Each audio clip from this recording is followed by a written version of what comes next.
सच बोलने वालों की हमेशा जीत होती है।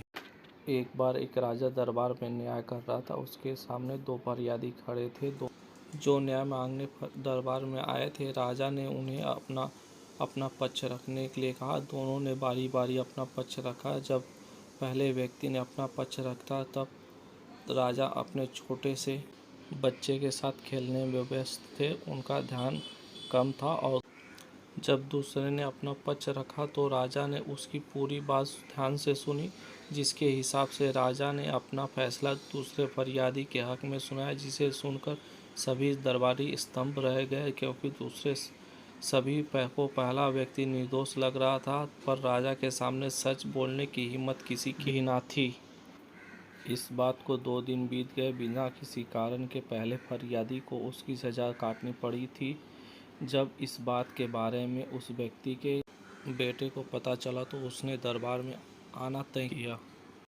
अगले दिन पहले व्यक्ति के बेटे ने दरबार में प्रवेश किया।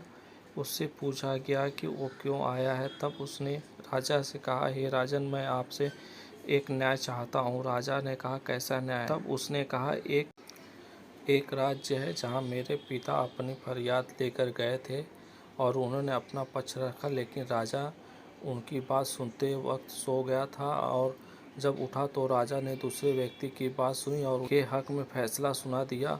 हे राजन, अब बताएं कि क्या यह फैसला सही है और ऐसे समय फरियादी और दरबारी को क्या करना चाहिए? तब राजा ने उत्तर दिया, फैसला सही नहीं है और ऐसे वक्त दरबारी और फरियादी दोनों को राजा को सही बात बोलनी चाहिए, क्योंकि फरियादी का बिना बात दंड सहना पाप है और दरबारी भी न्याय का हिस्सा है।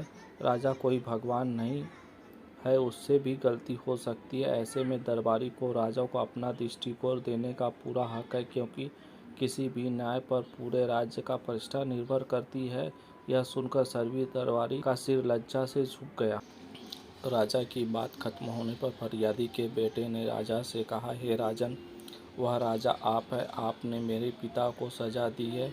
जब वे अपना पक्ष रख रहे थे तो आप अपने पुत्र के साथ खेलने में व्यस्त थे और इस कारण से आपने पूरी बात नहीं सुनी और आप सामने बोलने की हिम्मत किसी की न थी, जिसके परिणाम स्वरूप पिछले 2 दिन से मेरे पिता सजा भोग रहे हैं। राजा ने यह बात सुनकर अपना न्याय बदला और दरबारियों को फटकारा। इसके साथ ही राजा ने सत्य बोलने वाले उस फरियादी के पुत्र का अभिवादन किया और उसे धन्यवाद दिया। इसके कारण आज राजा और दरबारी दोनों को बहुत महत्वपूर्ण सबक मिला, जिसके पारितोषिक के रूप में राजा उस सत्यवादी को राज्य के महत्वपूर्ण पद पर बैठा कर उसे कार्यभारशाला में नौकरी प्रदान की। इस कहानी से हमें यही शिक्षा मिलती है कि सच बोलने वालों की हमेशा जीत होती है। सच्चाई कैसी भी हो, उसका साथ देने से कभी नुकसान नहीं होता। अगर दरबारी की तरह फरियादी का पुत्र भी चुप रहता तो उसके पिता को तो सज़ा भोगनी पड़ती, साथ ही जो सबक राजा और दरबारी को मिला वो नहीं मिलती। एक व्यक्ति के सच बोलने से कई व्यक्तियों का लाभ होता है। कहानी से यही सबक लेना चाहिए कि हम सदैव सच बोले और साथ ही जिस तरह राजा ने सत्य को स्वीकार कर अपनी भूल को ठीक किया, उसी तरह हम सभी को अपनी गलती स्वीकारने में शर्म नहीं आनी चाहिए। उसे स्वीकार कर उसे ठीक कर उसकी सीख लेना चाहिए।